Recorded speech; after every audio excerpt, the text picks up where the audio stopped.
Diogenes nggak pernah bisa lepas dari gentong yang dimilikinya sebagai tempat tinggal. Meskipun pada faktanya dirinya bisa tidur dimanapun dirinya mau gitu.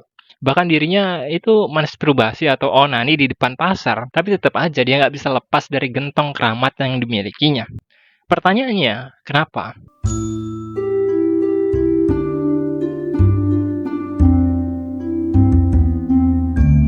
Kebanyakan dari kita mungkin udah cukup familiar lah sama filsuf yang bernama Diogenes, yang merupakan salah satu pentolan dari aliran sinisme. Buat kalian yang mungkin belum tahu apa itu sinisme, intinya sinisme adalah pemikiran atau jalan hidup seseorang yang memandang dunia dengan cara yang jauh lebih sederhana dan menolak beragam jenis kemelekatan, serta memandang kebebasan sebagai hal paling mendasar dalam kehidupan. Bahkan, kata sinis itu sendiri secara etimologi berasal dari kata sinikos, yang artinya mungkin kalau di bahasa Indonesia adalah seperti anjing, sebagai simbol dari kehidupan abstrak yang tidak dirumitkan oleh beragam bentuk kepentingan yang seringkali manusia buat sendiri. Contohnya kayak anggapan kalau seseorang itu ya harus jadi PNS dulu gitu, baru bisa jadi sukses atau bisa dikatakan bernilai.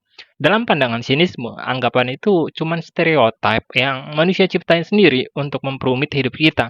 Karena faktanya, ada banyak jalan lain untuk menuju kesuksesan atau menjadi manusia yang bernilai. Atau bahkan, sinisme itu sendiri bisa mempertanyakan arti dari makna kesuksesan yang mungkin saja nih cuma kita buat-buat aja atau kita bentuk untuk mendefinisikan kebahagiaan kita. Padahal kebahagiaan itu sendiri bisa hadir dalam banyak cara dan banyak bentuk yang lain. Jadi, intinya sinisme itu pengen kita bebas dan pengen kita nggak dibikin ribet sama beragam hal yang sebenarnya itu ya nggak penting gitu. Bahkan, suatu ketika, Diogenes pernah minum di pinggir sungai dengan membawa wadah minumnya atau membawa gelasnya. Namun, di saat yang bersamaan, dirinya lihat seorang anak kecil yang bisa minum tanpa sebuah wadah atau tanpa sebuah gelas gitu, dengan langsung menggunakan tangan yang dimilikinya. Saat Diogenes melihat anak itu, dirinya langsung membuang wadah atau gelas yang dimilikinya. Karena bagi Diogenes, wadah atau gelas itu sendiri hanya memperumit hidupnya, karena harus disimpan mungkin, harus dicuci, harus dibawa-bawa, dan lain-lain. Sementara anak kecil yang tadi, yang minum menggunakan tangannya tadi, nggak perlu harus ribet dan nggak perlu harus menyimpan atau membawa-bawa gelas tersebut. Jadi Diogenes memilih untuk mengikuti cara dari anak kecil itu sendiri. Kalau ada yang bilang, tapi kan minum pakai gelas itu jauh lebih enak bang gitu. Tapi kan tangan bisa aja kotor bang kalau minum pakai tangan gitu. Tapi kan pakai gelas itu bisa nampung air lebih banyak dan bisa dibawa-bawa kemana-mana bang dan lain-lain gitu. Well, kalau memang kalian ngomong kayak gitu nih, kalian mungkin melewatkan poin utamanya. Kalau kita membaca kisah-kisah dalam sejarah, apalagi yang berkaitan sama filosofi ya, kita nggak bisa menelan mentah-mentah kisah tersebut secara literal. Karena poin utamanya adalah nilai di dalam kisah tersebut, yakni cara untuk menyederhanakan hidup, bukan masalah gelas atau tangannya gitu, tapi tentang hidup kita sebagai manusia yang seringkali kita bikin ribet sendiri dengan beragam hal yang kita anggap penting, padahal ya yang nggak terlalu penting. Jadi gelas dan tangan tadi itu cuman bisa dibilang sebagai sebuah metafora. Nah, esensi atau metafora itu yang bakal kita bahas kali ini. Khususnya buat kebanyakan masyarakat modern yang sangat mendambakan kebebasan dan baik secara langsung maupun tidak langsung mengikuti jalan hidup dari Diogenes. Seperti yang kita tahu, kebanyakan orang sekarang itu pengen bebas dengan jalan hidupnya masing-masing. Pengen bebas mengekspresikan dirinya mungkin, dan pengen bebas memberi arti dalam hidupnya.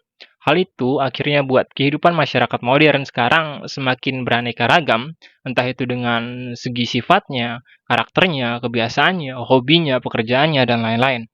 Akan tetapi, dari kebebasan tersebut, seringkali kita kehilangan sebuah nilai yang jauh lebih besar, yang akhirnya bikin kita seolah selalu gagal buat ngerasa puas dengan hidup yang kita miliki atau hidup yang kita jalanin. Dan kita selalu nyari sesuatu yang kurang, padahal kita sendiri nggak tahu yang kurang itu apa. Sampai akhirnya kita terjebak dalam sebuah lingkaran setan yang bikin hidup kita sendiri nggak pernah tenang. Bahkan dengan beragam jenis pencapaian atau hal-hal yang selama ini mungkin udah kita milikin. Kalau memang beberapa di antara kalian ngerasa ada di dalam kondisi itu, mungkin kita bisa belajar dari Diogenes dengan gentong anggur yang dirinya gunain sebagai tempat tinggal. Seperti yang kita bahas di awal tadi.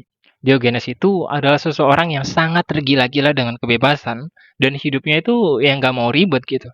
Bahkan dari kisah yang sebelumnya tadi kita bahas itu, kita bisa lihat kalau wadah minum yang kecil kayak gitu aja bisa dirinya buang gitu. Karena saking nggak mau ribet atau saking nggak mau memperumit hidupnya sendiri. Tapi yang unik, Diogenes nggak pernah bisa lepas dari gentong yang dimilikinya sebagai tempat tinggal. Meskipun pada faktanya, dirinya bisa tidur dimanapun dirinya mau gitu. Bahkan dirinya itu masturbasi atau onani di depan pasar, tapi tetap aja dia nggak bisa lepas dari gentong keramat yang dimilikinya. Pertanyaannya, kenapa? Well, di sini Diogenes menggambarkan keterikatan yang sejatinya nggak akan pernah bisa seutuhnya lepas dalam hidup manusia. Jadi, mau sebebas apapun hidup yang kita harapkan, manusia nggak akan pernah bisa lepas dari sebuah hubungan yang dirinya bangun di dalam hidup.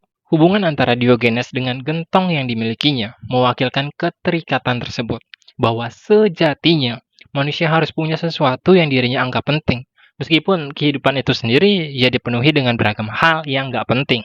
Kalau kita tarik alegori atau kisah tersebut pada kehidupan masyarakat modern saat ini, maka kita dituntut untuk menentukan sebuah tujuan dalam hidup kita. Meskipun kita sendiri pengen untuk menjadi bebas atau nggak terikat oleh apapun yang kita temuin. Kenapa hal itu penting? Karena sama halnya kayak gentong Diogenes yang digambarkan sebagai rumah tadi bagi dirinya, keterikatan dalam bentuk tujuan hidup yang kita miliki pada akhirnya menentukan identitas dan jati diri yang kita punya sebagai manusia. Jadi, meskipun kita bebas dan menolak beragam keterikatan dalam hidup, kita tetap sadar kita ini siapa gitu. Tujuannya mau kemana dan sudahkah kita berjalan menuju arah tersebut. Karena kalau semuanya dibiarin liar atau abstrak gitu aja, tanpa sebuah tujuan atau tanpa sebuah keterikatan yang jelas, maka yang lahir adalah kebingungan dan rasa ketidaktenangan yang kita bahas tadi di awal. Di mana kita nggak pernah ngerasa puas, nggak pernah ngerasa cukup, dan kita ngerasa kalau kita ngabisin terlalu banyak waktu dalam hidup yang gitu-gitu aja. Sementara umur kita tambah tua dan kita semakin mendekati kematian mungkin. Terus kalau ada yang bilang, "Bang, tujuan hidup gue itu untuk jadi kaya raya." Well, sebenarnya ya, itu tuh bisa dibilang bukan tujuan hidup. Karena konsep kaya raya sebenarnya nggak ada di dalam sifat alami kita sebagai manusia. Konsep kaya raya itu sendiri cuman alat yang bisa membantu kita untuk dipertemukan dengan tujuan yang kita tentukan. Entah itu membantu orang lain atau membahagiakan orang-orang di sekitar kita dan lain-lain. Jadi, jangan heran kalau misalnya orang yang cuma ngejar kekayaan dalam hidupnya bakal sulit buat dipertemukan dengan sebuah ketenangan. Karena memang kaya raya itu sendiri bukan sebuah nilai atau makna dalam hidup manusia. Makna dan arti dalam hidup manusia itu sendiri bisa dibilang ya jauh lebih sederhana daripada itu. Karena manusia itu telah jauh lebih dahulu ada, bahkan sebelum emas dan uang itu ditemukan dan diciptakan. Yang artinya, makna dan arti kehidupan manusia itu udah jauh lebih dulu ada, bahkan sebelum manusia mengenal konsep kekayaan. Jadi, nggak mungkin kalau kekayaan itu bisa dijadikan sebagai dasar utama dari makna hidup seseorang. Fungsi dari kekayaanlah yang bisa membantu seseorang untuk bertemu dengan makna hidupnya. Jadi, untuk kita yang masih miskin nih, tenang aja. Karena Diogenes ngajarin kita, kalau makna hidup dan kebahagiaan kita itu sebenarnya dekat sama kita. Kalau memang kita mau nyari tahu hal itu dan kita nggak kebawa arus peradaban yang nggak jelas, kita bisa kok bahagia dan ngerasain hidup yang bermakna. Bahkan saat ini juga, tanpa harus nunggu kaya atau banyak duit. Caranya ya mungkin dengan membantu sesama, berusaha membahagiakan orang terdekat kita, berupaya berguna bagi kehidupan masyarakat dan sosial kita, terus punya teman-teman yang saling bahu-membahu, ngadepin hiruk-pikuk kehidupan mungkin, dan masih banyak lagi makna hidup yang mungkin selama ini kita lewatkan. Jadi, kesimpulan dari video ini, sejauh apapun hidup membawa diri kita pada beragam jenis fenomena dan kerumitan di dalamnya, jangan lupa kalau kita masih punya banyak makna yang dapat kita berikan pada hidup, dan hidup yang masih bisa kita berikan banyak makna. Sekian Kosa atas Hening, sampai jumpa.